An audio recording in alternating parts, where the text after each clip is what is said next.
Welcome to College Football Legends, where we dive deep into the stories of the game's greatest heroes. Today, we'll embark on a 5-part series listing the top 5 running backs of the Big 12 Conference. The Big 12 has been a breeding ground for legendary ball carriers, and the competition is fierce. But it's not just about statistics and accolades, it's about their heart, determination, and a sheer love for the game. This is not only a countdown, but a tribute to those that have shaped the game that we love. So whether you bleed the colors of your alma mater, or simply revel in the glory of the game, join us as we celebrate the men who embodied the heart and soul of this conference. So without further delay, let us dive into our first entry of the top 5 running backs of the Big 12. We continue our countdown at the number 4 spot with a player that would simply be described as dynamic and electrifying. Despite his undersized appearance, he achieved greatness while delivering record-setting performances at the high school, collegiate, and professional level. This is the story of Darren Sproles. Born and raised in the small town of Olathe, Kansas, which is located 25 miles outside of Kansas City, he was given the nickname Tank due to his short yet muscular frame. Even at the age of 8 years old, Sproles displayed a natural talent for eluding would-be tacklers. His natural strength and power was awe-inspiring, and some kids refused to tackle him in fear of risking injury.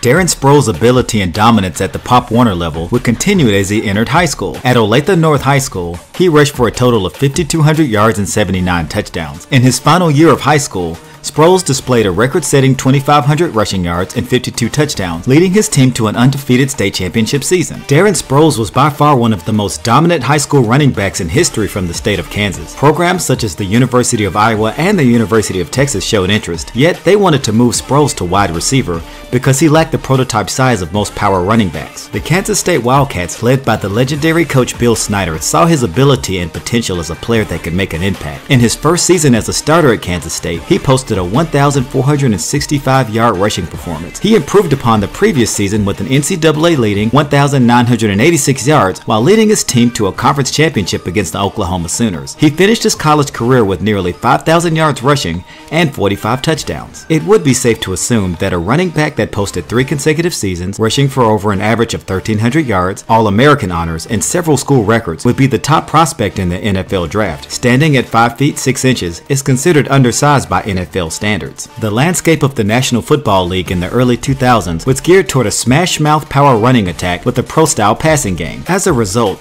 running backs that possess physical size, durability, and the ability to not only elude but run directly through would-be tacklers were the preference of coaches around the league. Sproles, standing at 5 feet 6 inches and weighing less than 190 pounds, was considered undersized for his position. This played a major factor in franchises overlooking him in the 2005 NFL Draft. The San Diego Chargers selected him in the 4th round. As a player accustomed to being the focus of the offense, it was an adjustment entering the league as an afterthought. The Chargers roster featured the dynamic ability of college and pro Hall of Famer LaDainian Tomlinson, and the bruising, power-running ability of Michael Turner. Sproles found himself in a position where there was little, if any, room to make an impact for his new team. This scenario, for many in that situation, would lead to a short career in the professional ranks. However, his willingness to make adjustments in his style of play, along with coaches who realized his true potential, led to a successful NFL career. Using his speed, power, and quickness, he developed into one of the most versatile players in history. Sproles displayed a unique ability to catch the ball out of the backfield, which gave quarterback Phillip Rivers an additional weapon in the passing game. In addition,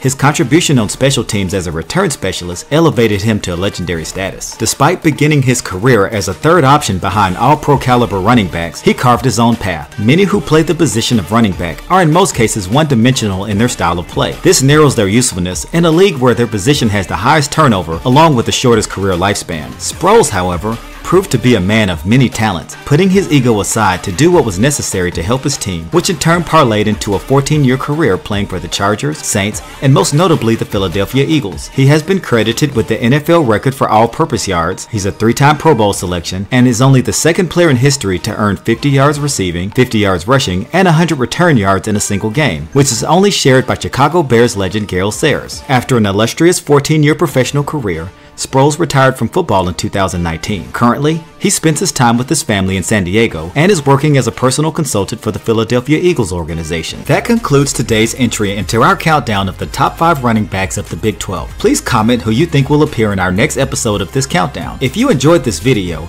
and would like to continue this countdown, be sure to like and subscribe to our channel. By subscribing, you'll never miss an episode of College Football Legends, where we celebrate the unforgettable players and moments that define the sport we love.